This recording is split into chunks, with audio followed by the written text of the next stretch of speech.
Las nubes, ¿qué son las nubes? Una nube es la materialización física y visual del vapor de agua atmosférico, que al cambiar de estado, líquido o sólido, y agruparse forma estructuras que cubren total o parcialmente el cielo. Vemos que una nube es una aglomeración formada fundamentalmente por gotitas de agua o hielo, o ambas juntas que se hacen visibles y que se hallan suspendidas en el aire. Esta definición deducimos que no son nubes las estructuras formadas por las erupciones de polvo, arena, material arrojado por volcanes o cualquier otro tipo de materia en suspensión. Pasan a otra teoría, vamos, de meteoros. Bien, el ciclo de agua. Las nubes constituyen un eslabón en el ciclo natural de agua en la Tierra, que es generado y movido por la radiación solar. Todo empieza cuando el agua de los mares, océanos, lagos y ríos y de la vegetación se evapora y se incorpora a la atmósfera. El agua pasa al aire en forma de vapor. El vapor de agua es uno de los componentes del aire que, aun estando en pequeñas proporciones y limitado a las capas bajas de la atmósfera, la troposfera, juega un papel importantísimo en ella y mantiene la vida en la Tierra. El vapor de agua es invisible a nuestros ojos. Su cantidad variable puede ser medida por instrumentos. Una masa de aire puede contener una cantidad de agua limitada. Una cantidad limitada de vapor de agua a una temperatura y una presión dada. Cuando la concentración de vapor de agua alcanza unos límites determinados, entonces se puede condensar en forma de gotitas líquidas, condensación, o pasar directamente a cristalitos de hielo, sublimación, o las propias gotitas de agua formar cristales por congelación.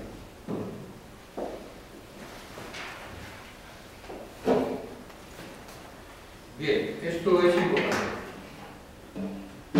Tamaños relativos de los núcleos de condensación de gotitas de nube y gotas de cristal. El otro día estábamos hablando, cuando vimos el documental, que si no existieran unos núcleos muy pequeños de condensación, hubiera humedad, no se formaba la nube, por muchas condiciones que hubiera. Pero en la atmósfera siempre hay.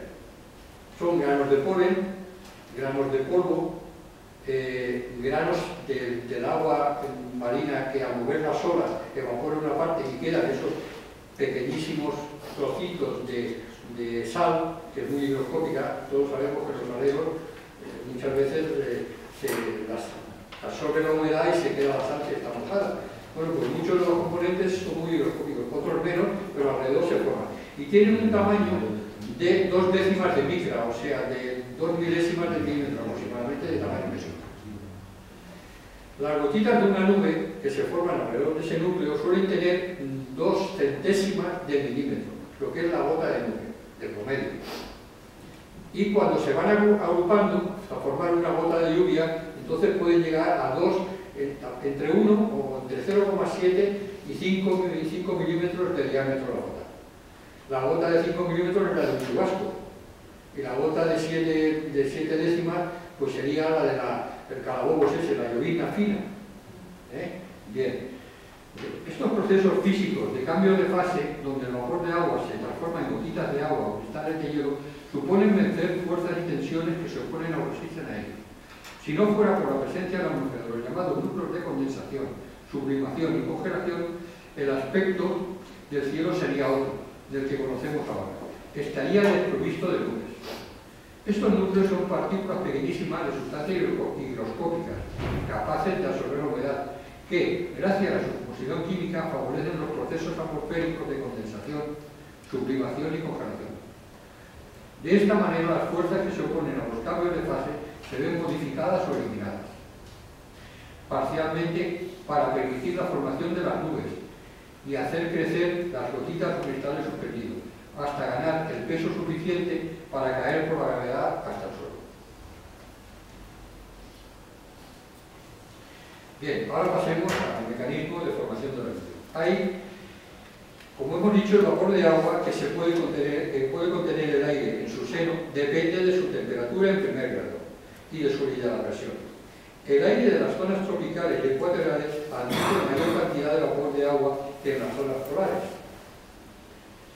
En las cercanías de la superficie terrestre no es muy común que la atmósfera esté saturada, por lo que es necesario un mecanismo que produzca el ascenso de la masa de aire. Cuando una masa de aire se eleva, se encuentra cada vez con presiones más bajas. Lógicamente, al subir, la capa de aire que hay encima pesa menos y tiene menos presión. La presión y la temperatura dependen de la atmósfera con la altura cuando nos elevamos. La burbuja de aire que asciende se enfría y se expande, sin variar significativamente su contenido de vapor de agua. El continuo ascenso del vapor de exceso forma gotitas líquidas o cristales de hielo, según la temperatura reinante. En estas condiciones se empieza a formar la nube. Este es el nivel de condensación por ascenso.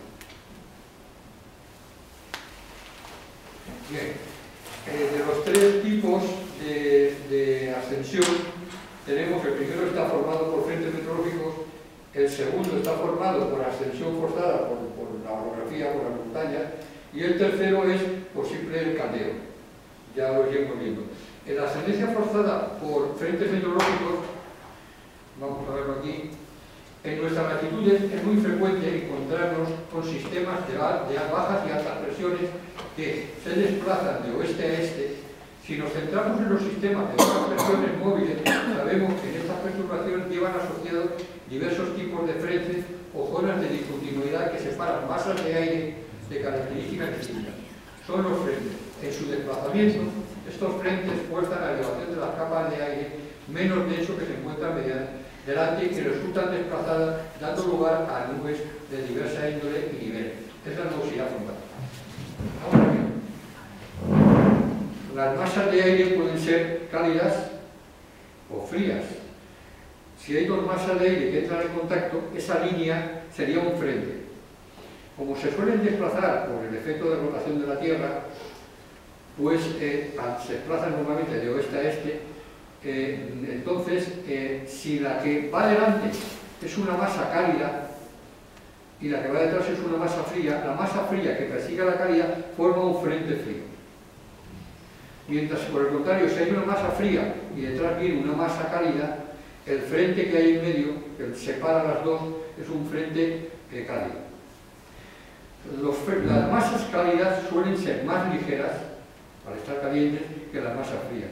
Por donde la masa fría, el aire frío, empuja al aire cálido y lo va desplazando hacia arriba, formando como una pendiente hacia arriba, va entrando por debajo.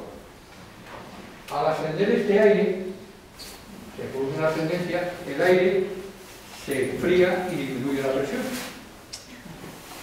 Bueno, eso a veces es difícil de comprender, pero si uno sube y tiene menos cantidad de atmósfera arriba, pesará menos. Y al mismo tiempo, cuando el aire se expande, normalmente se enfría. Si alguien ha abierto una botella de gas y toca la botella o toca lo que sale frío. Mientras que cuando se hincha un neumático mismo o se llena una botella de gas y se toca la botella está caliente porque se comprime el gas que hay dentro. Al expandirse el gas, lo que hace es que se enfría. Entonces, al subir y enfriarse, el problema, después a todo caso, si nos da tiempo, veríamos un diagrama psicométrico para ver que el agua que contiene una cantidad, 1 kilo de gas, los gramos que contiene no es todo el que quisiera, sino que conforme va, si por ejemplo hay, no sé, 4 gramos en un kilo de aire, pues a lo mejor es un 30%. Pero si en eso, por ejemplo a 30 grados, si empieza a bajar la temperatura, se va aumentando del 30% al 40% y tal, hasta que llega a una temperatura que ese aire satura. Esa temperatura sería la temperatura del punto de erupción. Después, si no da tiempo, cuando terminemos lo podemos ver en un diagrama. Entonces, cuando sube, llega un momento en que se forma el nivel de condensación y empiezan a formarse nubes. Las nubes propias de un frente frío empiezan pues, por cumulitos pequeños, empiezan a crecer, hay algunos estratocúmulos, se forman altocúmulos y los cúmulos esos van adquiriendo desarrollo hasta formar las nubes clásicas de tormenta o cumulonimbus. Y por la parte de arriba se forman cirros y cirrostratos, que sería la cabellera del cumulonimbo por arriba. Después veremos los tipos. Por el contrario, los frentes fríos, en retroceso, si les van persiguiendo un frente cálido, el frío es más pesado. Y el otro lo que hace es formar una pendiente hacia arriba en sentido contrario. Pero al ascender pasa lo mismo, se forman una serie de nubes. Pero esas nubes normalmente son más estratificadas. Son principalmente estratos, a veces se forman altos stratos, filostratos y cirros, y los limbostratos, que los limbostratos son, ya lo veremos luego, son altos stratos que van adquiriendo mucho volumen. Y son nubes que dan precipitación, son las que dan esos días que a veces, cuando hay unos cumulonimbos, dicen, hay posibilidad de que caigan 30 litros en una hora.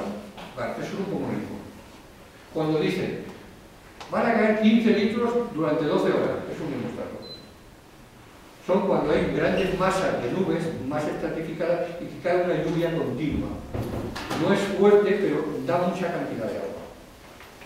Son los temporales esos que hay. Bueno, entonces esto es la ascensión por frente, es un sistema.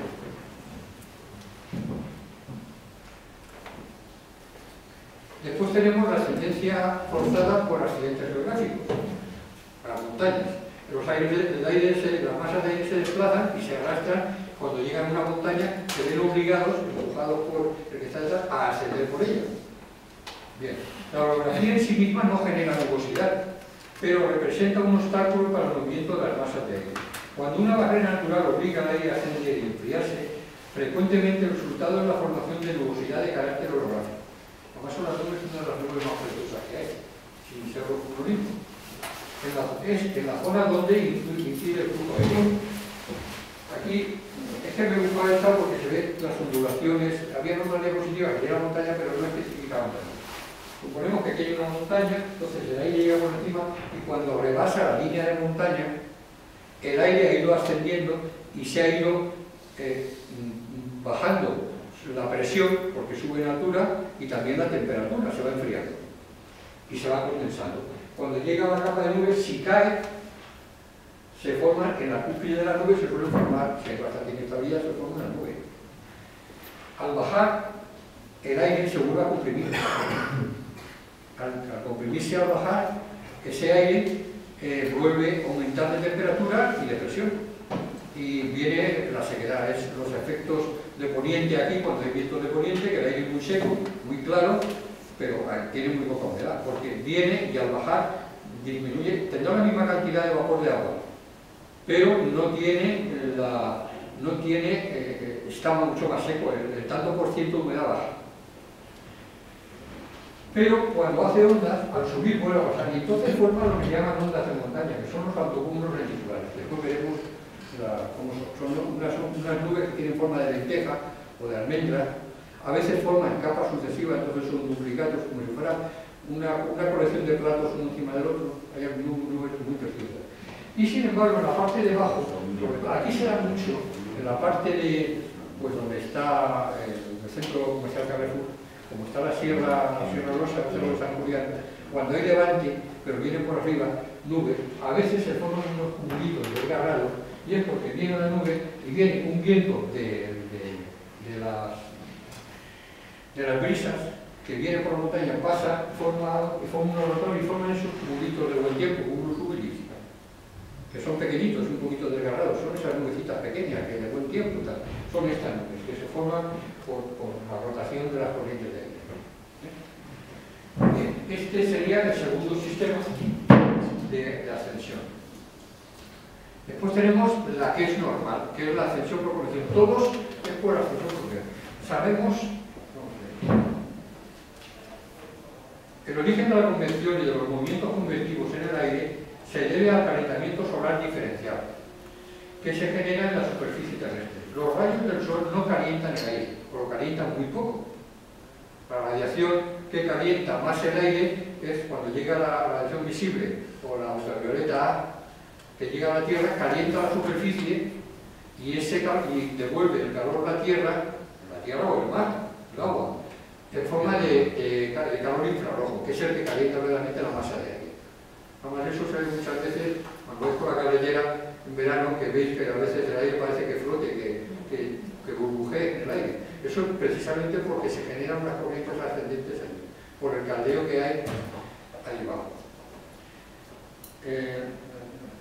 Los rayos del sol no calientan el aire. Las piedras funcionan sobre la mayor parte de los rayos solares, elevando su temperatura y a la vez la del aire en contacto con ella. En estas condiciones, y en los meses, sobre todo los meses cálidos preferentemente, se producen fuertes desequilibrios térmicos durante el día entre el aire en capas bajas y el circundante de niveles superiores. El resultado después de un día de fuerte insolación es la generación de burbujas de aire ascendente y, en consecuencia, de nubes a partir de una altura determinada. Se supone que el aire aquí hay un caldeo mayor. Se nota, si estáis en una zona de playa, de arena, y al lado hay una zona de césped, vais al césped y el césped está frío. Os metéis en la arena y os vais, porque se caldea más. Entonces ahí se produce un caldeo que hace que haya una diferencia, una zona de bosques, de árboles. Entonces ahí se produce una ascendencia porque hay una diferencia de temperatura. Esa burbuja de aire que sube, conforme va subiendo, va disminuyendo la presión. Hay que tener en cuenta que, por ejemplo, a 1500 metros, la presión que en superficie, el promedio, son 1013,2 hectopascales, a 1500 metros ya son 850. O sea, hay una variación de presión. A 1000 metros pues serán 900, por ahí. Entonces, 915 creo. Bueno, de promedio. Entonces, conforme va subiendo, llega un momento en que ese punto de rocío, esa temperatura sería la del punto de rocío precisamente, que es el punto donde la masa esa de aire llega a la saturación. Y entonces se forma un nivel de condensación. En este caso se ha dibujado a 1000 metros y esa nube empieza a subir y empieza a generar. Hay una cosa que conviene decir, aunque no está aquí, que es que si el agua del mar está en el mar o en un lago y se va a evaporar, necesita 540 calorías por gramo para pasar de agua a vapor.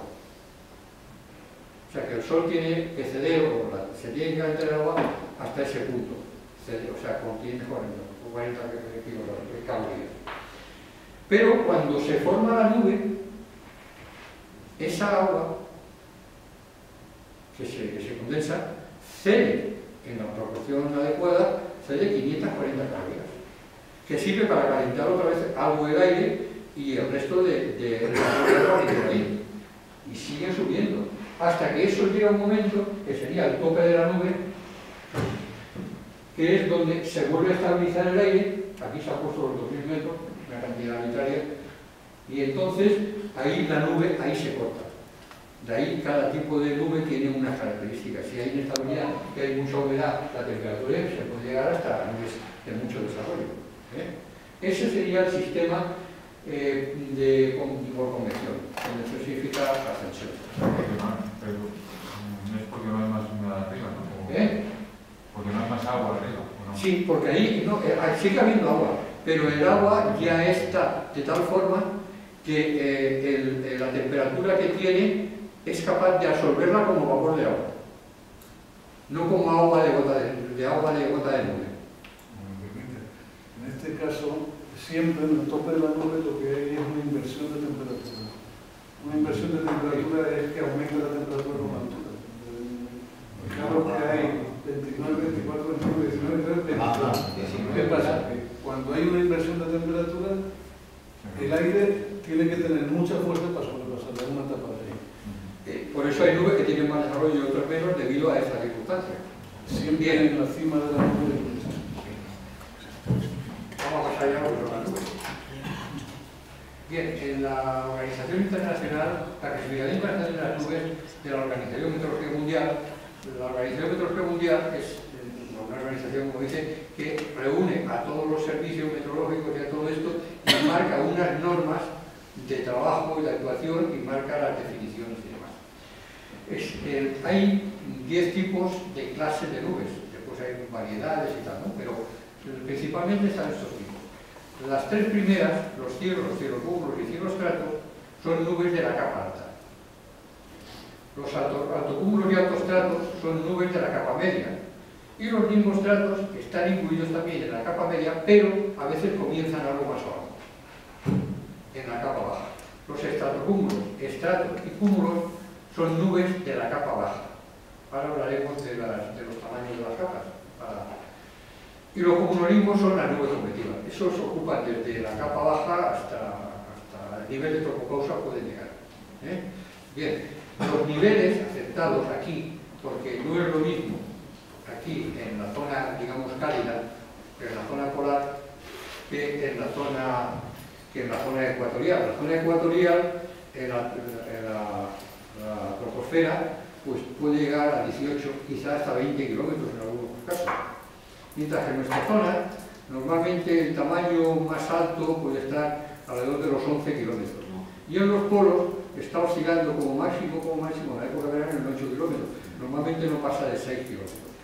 Luego, como las nubes se forman en la troposfera y quedan cortadas por la tropopausa, que es la capa que separa de la estratosfera, ahí se cortan las nubes, pues no es lo mismo una nube en la zona ecuatorial que una nube en la zona polar. La altura de la nube viene limitada por el tamaño precisamente de la troposfera.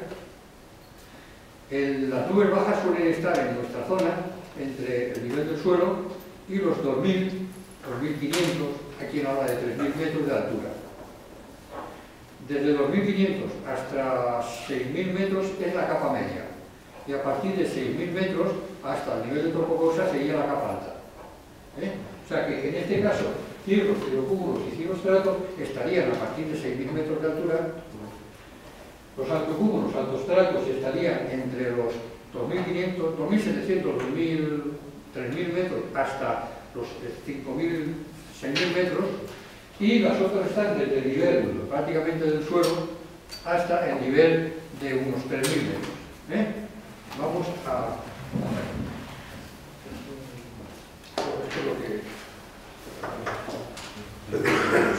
Esto es más o menos lo que...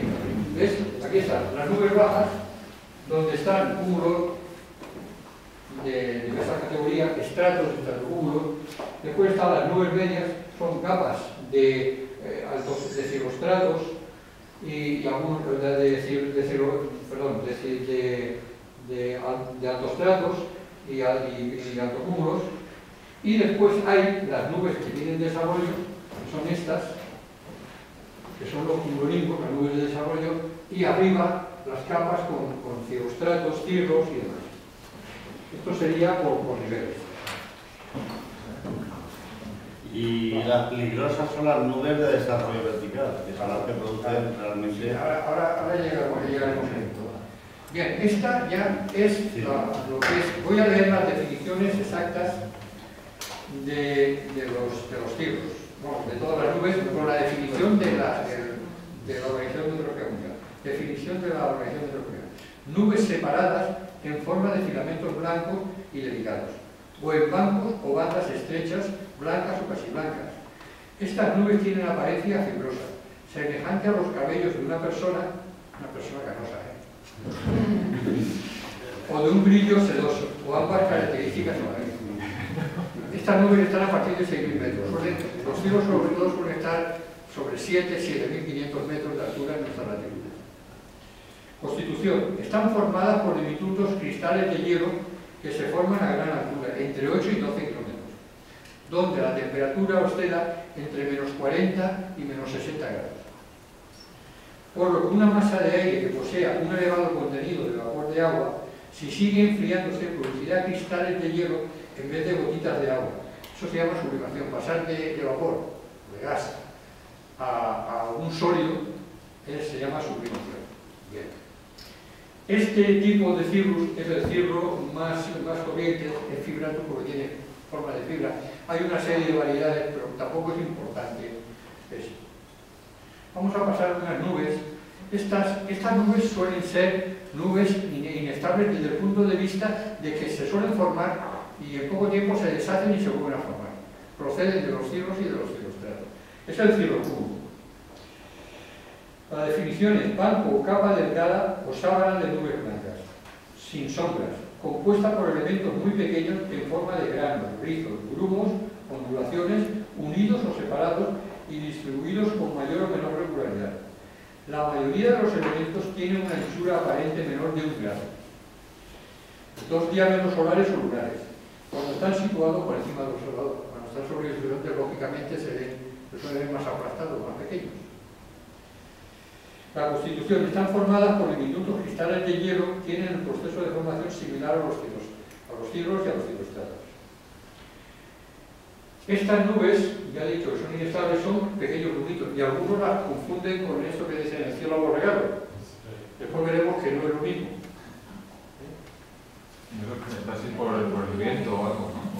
Eso se forma porque arriba en altura hay corriente de aire, pero esa corriente de aire tiene ondulaciones y forman eso. Pero ya digo que son muy inestables porque suelen deshacerse y formarse los cirros y a continuación volver a formarse otra vez y tal, ¿no? No son nubes muy estables. Bien, ahora vamos a ver el cirrostrato. La definición de cirrostrato es velo nuboso, transparente y blanquecino, de aspecto fibroso, como cabellos también, como veis ahí en el extremo aquel de allí,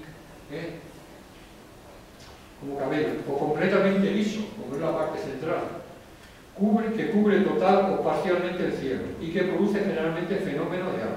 Esto que se ve aquí es un fenómeno de halo solar. También la luna también hace fenómeno de halo. Y es la única nube que hace este fenómeno de halo. Que es un meteoro, un fotometeoro. La constitución. Están constituidas por finísimos cristales de hielo, más incluso que los de los propios cirros. O sea, son cristales muy pequeñitos, más pequeños que nosotros. La densidad de los cristales es también superior. Hay mucha más cantidad de cristales que la encontrada en los cirros y en los cirrocúmulos. Bien. Después veremos cómo diferenciamos esta nube de los altostratos translúcidos. Porque pueden a veces intentar confundir. Bien, esto ya son los altomundos. Ya pasamos a nubes medias. La definición de altomundos es banco, capa delgada o capa de nubes blancas y grises, o a la vez blancas y grises, que tienen sombras compuestas por rosetas, masas redondeadas, rodillos, etc., las cuales son a veces parcialmente fibrosas, difusas y que pueden estar unidas o no. La mayoría de los elementos pequeños distribuidos con regularidad tienen una anchura aparente comprendida entre 1 grado y 5 grados. Esto sí es el cielo aborregado. Pueden formar, como veis, esta variedad se llama flocus porque son de tipo redondo, como uniforme, forman bolas. También pueden formar bandas. Hay una variedad que es poco conocida, pero que se llama radiatus, pero esa variedad es un problema porque son nubes, bancos paralelos, que en un momento dado, si se ven así, se ven paralelos, y si los ven de frente viniendo, pueden formar como si fuera por la perspectiva, y entonces se llaman radiatus, pero no reales, pero se le da ese nombre. Entonces, estos son los altocúmulos flocus, que es un tipo. La constitución. Están normalmente constituidas, son nubes que están entre los 3.000, 2.000, en nuestra zona a veces aparecen en invierno a partir de 2.500 metros, pero están entre 2.500, 3.000 metros hasta los 5.500, 6.000 metros. Están normalmente constituidas por gotitas de agua o gotitas de agua subfundida. O sea, el agua puede estar a temperaturas inferiores. El agua es un elemento que tiene unas características increíbles. Puede estar a temperaturas inferiores, porque a esas alturas normalmente las temperaturas ya son bajo cero, pero siguen siendo gotas de nube, gotas de vapor de agua, gotas no de vapor de agua, sino de agua líquida. No están formando cristales ni de granizo, ni de hielo, ni de nieve, ni de nada. Son todavía gotas de agua, gotas de nube, de agua subfundida. Cuando la temperatura es muy baja, próxima a los 30 grados bajo cero, se forman también algunos cristales de hielo, pero ya veis que a 30 grados bajo cero. Bien. Especies. Están los altocúmulos estratiformes, que son formando a un solo nivel, los reticulares, que son los que hemos visto antes, los de onda de montaña, que tienen forma de lenteja o de almendra, los castellanos. Esto es curioso, porque seguro que los habéis visto. Cuando ha pasado frente frío, o va a pasar como estos días de lluvia, si estáis, sobre todo se ven en la playa, se ven unas nubes que se ven sobre el mar, sobre el horizonte, y de vez en cuando tienen como unas torres. Esas torres que se ven allí son altocúmulos castellanos o castellanos, porque tienen forma de castillo, de almena. Son unas nubes antíticas que ahí significan si la inestabilidad está a ese punto, pero hay puntos en que la inestabilidad es mayor y llegan a crecer. Algunas veces son muy altas, mucho más que lo que es el diámetro, la altura a veces es mayor que el diámetro. Bien. Vamos a ver, esta es la nube que hablaba antes, los altocúmulos lenticulares, que es una onda de montaña. Como veis, tienen varias capas superpuestas. Son debido a las ondulaciones que hay. Este tipo se le llama duplicatus, es una variedad del altocúmulo lenticular duplicatus, porque se forman casi como si hubieran unos platos encima del otro, los tuvieras allí y se parecen. Esta parte vale. Vamos a este tipo de nube. Estos son los altostratos. También es una nube baja, pero es una nube estratiforme, como dice el nombre altostrato. Las definiciones: lámina o capa de nubes, grisácea o azulado, de aspecto estriado, fibroso o uniforme, que cubre por entero o parcialmente el cielo como una gran sábana extendida. Tiene partes suficientemente delgadas que permiten distinguir vagamente el sol, como a través de un vidrio del lustrado. Los altostratos, a diferencia de los cirrostratos, no producen agua. La constitución. En el caso más completo de los que se presentan, tiene una zona superior compuesta por cristales de hielo. Una media mezcla de cristales de hielo, cristales o copos de nieve y gotitas de agua sobreenfriadas. Y una interior compuesta principalmente por gotas de agua sobreenfriadas o subfundidas. El altostrato suele ser el grueso de un frente cálido, como hemos visto antes en la formación, que en su parte más activa va mezclado con los limbostratos. En realidad, un limbostrato es cuando un altostrato se va espesando y adquiere la constitución de un limbostrato, que es una nube que en vez de tener pues 1500 metros de altura, pues llega a tener 4 kilómetros de altura, pero son nubes estratificadas.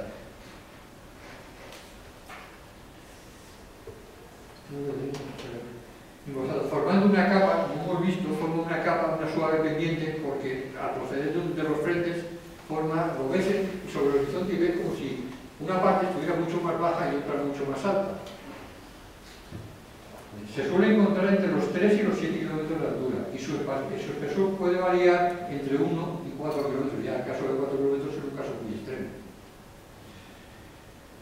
Variedades. Están el altostratos, el altostratos translúcido, es el que deja pasar el sol. Bien. Hemos visto antes que el cirrostrato era una capa así, que podía ser cuando el cirrostrato se espesa mucho, incluso a veces no da fenómeno de agua.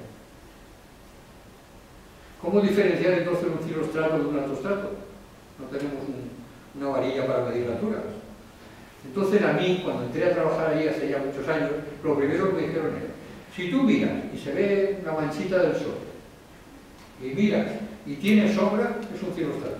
Si no tiene sombra, es un altostrato. Porque está más baja y suele ser más espesa. O sea, si tú ves una nube espesa y ves una manchita, la manchita del sol, y miras y dices, me veo un poco de sombra. Aunque no se vea sol, se vea oscuro, pero te ves un poco de sombra, es un cirrostrato. Si no tiene sombra, es altostrato. Que difumina más, ¿no? La luz, la parte. Bien, pasemos ahora al nimbostrato, que es la nube siguiente. La definición: capa de nube gris, a menudo oscura, con un aspecto velado por la precipitación de lluvia o nieve, que cae más o menos continuamente desde ella. El espesor de esta nube es lo suficientemente grande como para ocultar el sol completamente. Constitución: gotitas de agua, gotas de lluvia sobreenfriadas o subfundidas, gotas de lluvia más gruesas, cristales y copos de nieve. Esta nube no tiene pedrisco, no tiene granizo. Es una nube que puede tener todo menos eso. Suelen ocasionar lluvias o nevadas continuas de intensidad moderada. Cuando se dice moderada, es decir que cae por hora, no cae mucha cantidad, pero como dura muchas horas, están asociadas fundamentalmente a los frentes cálidos. Después de los cumulonimbus, los nimbostratos, son las nubes con las que las precipitaciones más son las nubes que las precipitaciones más cuantosas. Pero a diferencia de aquellos, su reparto sobre el terreno es de una manera mucho más homogénea y uniforme. Forman grandes extensiones de nube con una precipitación más larga en el tiempo. Son los temporales esos que a lo mejor se están 2, incluso 3 días cayendo una lluvia persistente, mientras que el chubasco a lo mejor cae 50, 100, 200 litros en media hora o eso ya lo veremos luego. Bien, ahora ya pasamos al mundo de las nubes bajas, los estratocúmulos. La definición es banco, sábana o capa de nubes grises o blanquecinas que tienen casi siempre partes oscuras, compuestas por rosetas, masas redondeadas, rodillos, etc. No fibrosas, porque al ser nubes bajas no tienen esa apariencia de cabello. Que están unidas o no, muchas veces se agrupan formando calles de aire, sin nube entre los elementos principales. La constitución, gotitas de agua, acompañadas a veces por gotas de lluvia o nieve irregular. Hay que tener en cuenta que el invierno, si estas nubes están sobre 1200 metros, hay veces que la isocero, o sea, el nivel de la temperatura de 0 grados, puede estar por dentro de esa nube o por debajo de esa nube. Entonces, dentro de esa nube pueden formarse las clases, pues prácticamente no tienen mucha, porque se ve que son nubes bajas. En ocasiones se podía confundir con el altoestrato, pero el altoestrato se diferencia claramente porque es una nube mucho más alta. Esta suele estar, en la base de las nubes suele estar sobre 1000 metros, 1200 metros, no más alta. Y la parte de arriba, la parte del tope de arriba, y son más definida la nube que el altrocúmulo. Son las que vemos por las montañas que cubren a 1000 metros, cubren la montaña. Sí, sí. Pueden ser estratos, como veremos ahora, sí, que es esto, o pueden ser estratocúmulos, que es la nube más corriente. Vamos a ver, ahora tenemos aquí estratos. Los estratos, en la definición, son capa de nube generalmente gris, con base uniforme, de la que puede caer llovizna. Prismas de hielo o cinabra. Cuando el sol es visible a través de la capa, su contorno se distingue claramente. Los estratos se presentan a veces con forma de jirones deshilachados, fractus, por debajo de otras nubes. Constitución. Está constituido por gotitas de agua pequeñas, a muy bajas temperaturas por debajo de menos 20 grados centígrados. Pueden consistir en partículas, o sea, a muy bajas temperaturas por debajo, si están un poco altos, de 20 grados centígrados, pueden constituir en partículas de hielo pequeñas. Suelen encontrarse entre los 0 y los 300 metros de altura. Suelen formarse por enfriamiento de las capas inferiores de la atmósfera que están próximas a la saturación. Este enfriamiento puede ser debido a la irradiación nocturna o a la advención de una masa de aire más frío sobre otro más cálido, o al revés. Sobre la Tierra se forman por irradiación nocturna y por la advención del aire relativamente cálido sobre el suelo más frío. Si se forman sobre el mar, el enfriamiento suele ser por advención. Producen nieblas y están a nivel de superficie. Si la temperatura es inferior a 0 grados, forman una niebla helada llamada centellada. Bien, los estratos, cuando están pegados al suelo, es la clásica, los clásicos niebla o bancos de niebla. Si se elevan un poco, tú los ves muy bajos y suelen formarse, muchas veces, son nubes incluso que se dan en épocas cuando hay una humedad muy alta y por las mañanas temprano vemos que está todo una niebla, una bruma, unas nubes que cuando el sol calienta, esas nubes desaparecen. Aquí en Alicante se dan muchas veces y son nubes que suelen venir de la humedad del mar por advención, o sea, por desplazamiento, y aquí, y en el mar está también, se forman esas nieblas o esos estratos bajos. Son nubes bajas. Pero aquí tenemos mucha suerte porque temperatura bajo cero no tenemos. Pero en los sitios donde hace mucho frío, pues se forman esas imágenes tan bonitas de las plantas, los árboles, como si estuvieran hechos de unos cristalitos. Eso es la cercellada, la nube, la niebla que se condensa encima de esas plantas. Bien, no creo que haya que decir nada con esto. Pero esto te moja, es la típica nube que te moja la cara. Sí, además te da una sensación de que no moja la cara, pero no está lloviendo. No está lloviendo. Y puede formar esa gotita que te cae, esa sensación de que te da como gotitas muy finas, pinchacitos que no, pero es la humedad que te da en la piel que se forma, esa gota que se te condensa. Bien. Vamos a ver ahora pasar ya a las nubes, todavía las nubes bajas, que son los cúmulos.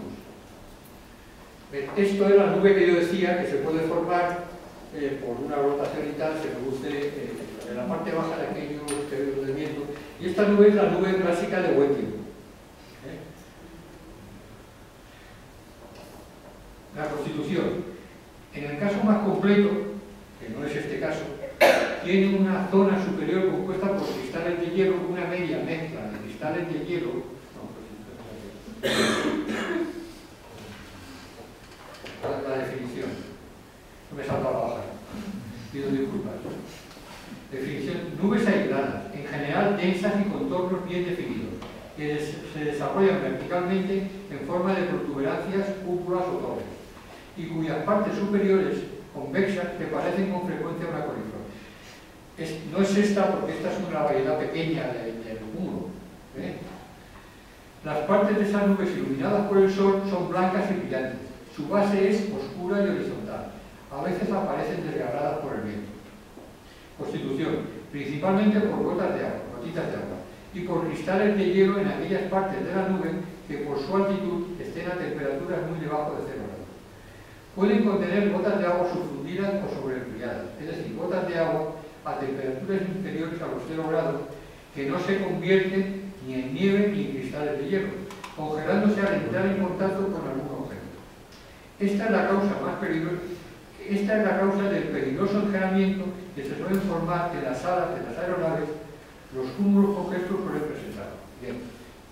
Yo he trabajado muchos años en un aeropuerto y los aviones comerciales suelen llevar en el borde de ataque de las alas un sistema de calefacción para calentar y que no se forme hielo al entrar en una nube, sea la que sea.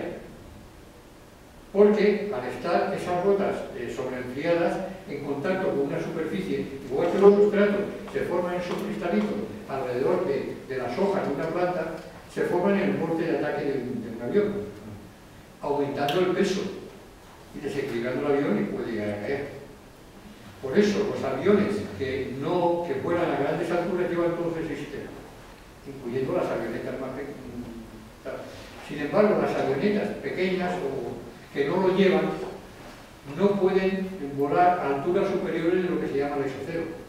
Por eso en meteorología, en los aeropuertos hay siempre los servicios meteorológicos que informan, hacen el briefing previo al despegue, le dan la información, toda la información meteorológica, los partes, los mapas, todo, y además le dan a este tipo de aviones el nivel de isocero, para que nunca lo sobrepasen, porque si lo sobrepasan se les puede condensar y pueden producir un accidente, porque si aumenta el peso precisamente en el borde de ataque del avión, pues lo normal es que caiga. Perdón, ¿el isocero qué altura es? La altura varía con el tiempo. No es lo mismo en pleno invierno que en pleno verano. A veces el isocero, si por ejemplo hoy no sé que en Teruel estaban a 4 grados, el isocero está bajo tierra. Sin embargo, aquí tenemos 14 grados, pues el isocero puede estar a 1500, 1800 metros. Depende de cómo está. Por eso es uno de los cálculos que se hace en meteorología para proporcionárselo a los aviones. Y a los aviones oscilan. En verano puede llegar a hacer a 3.000 o 3.500 metros de isocero. Tú calculas el isocero teniendo en cuenta que la temperatura disminuye alrededor de 6 grados cada 1000 metros. Si tú tienes bajo 14 grados, pues subirás a 12, pues a 2000 y algo metros que estará en isocero, aproximadamente. Aun cuando el tiempo esté despejado. no importa. El isocero es, allí tú llegas y vas subiendo y en ese punto, teóricamente, tiene que, si tú sacas un termómetro, te tiene que marcar 0 grados.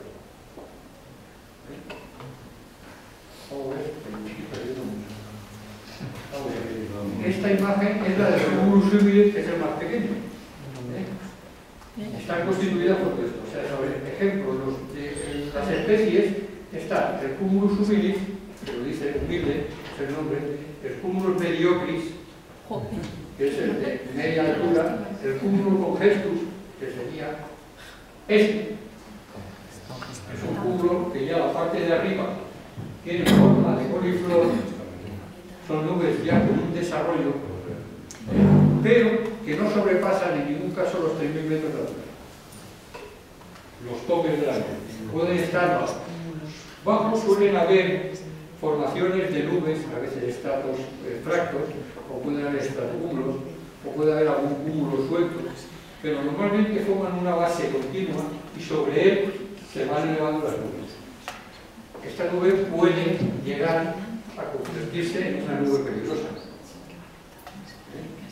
Bien. Vamos a la siguiente diapositiva, que es ya el cumulonimbus.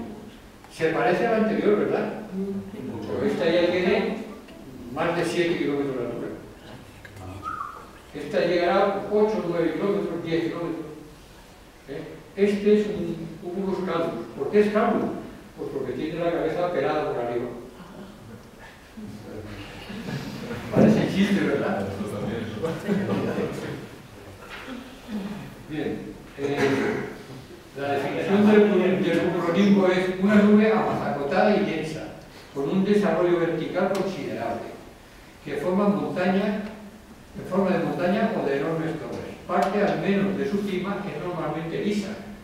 Luego veremos el otro caso que hay, el capitatus, que quiere decir que tiene pelos.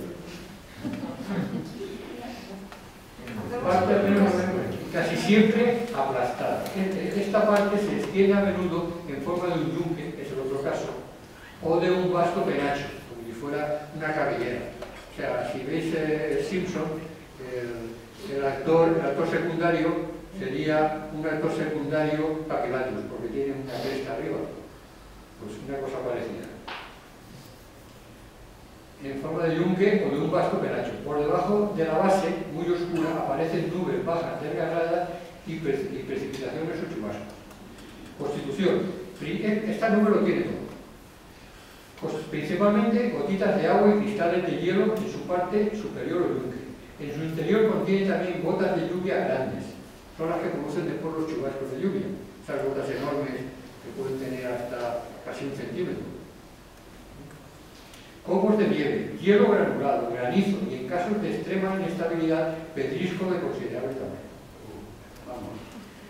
El cumulonimbus es el siguiente paso en la escala ascendente de la convección a los cúmulos congestos. El cúmulo que hemos visto antes, que llega hasta los 3.000 metros, si sigue creciendo, se convierte en un cumulonimbus calvus.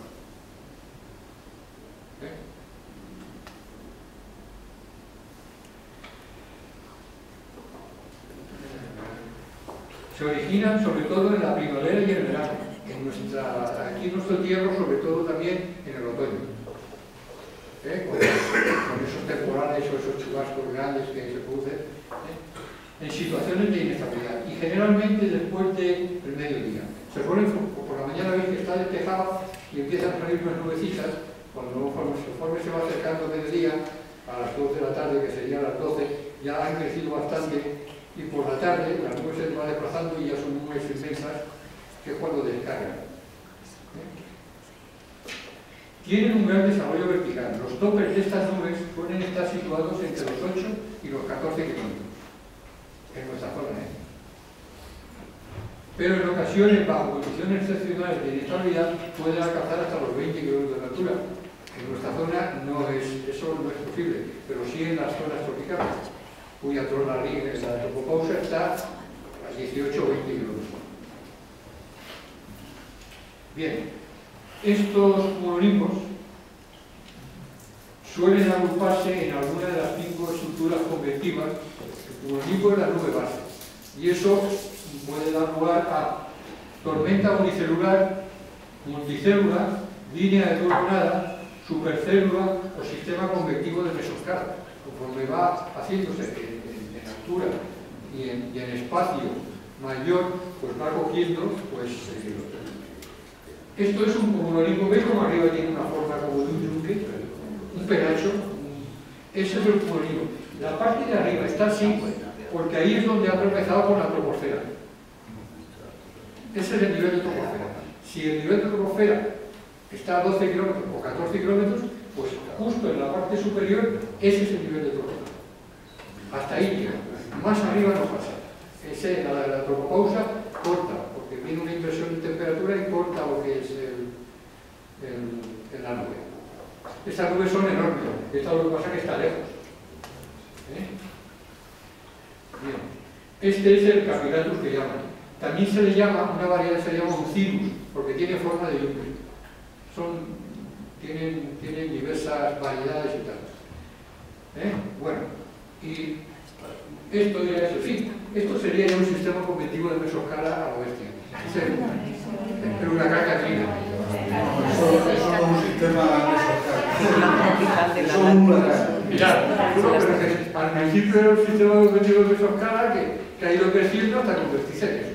El sistema de mesoscala se distingue de un sistema de este tipo, un tipo ciclónico, en el tamaño, sobre todo. El sistema de mesoscala puede abarcar, en lo que dan aquí las precipitaciones más intensas, puede abarcar pues algunos cientos de kilómetros de extensión.